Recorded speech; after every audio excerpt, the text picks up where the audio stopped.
Another day, another catering by Chef Jesse. Yan, nagbabag tayo ng mga gamit, table, chairs,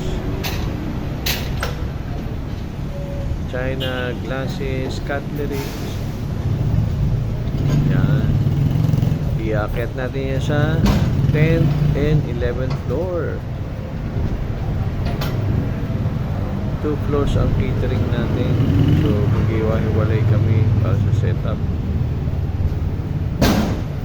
Dito pa lang sa baba, i-divide na natin para pagdating sa taas, mas maayos.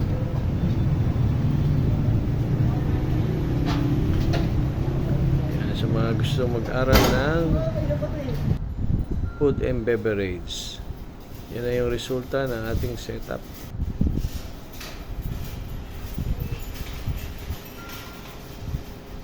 Yan.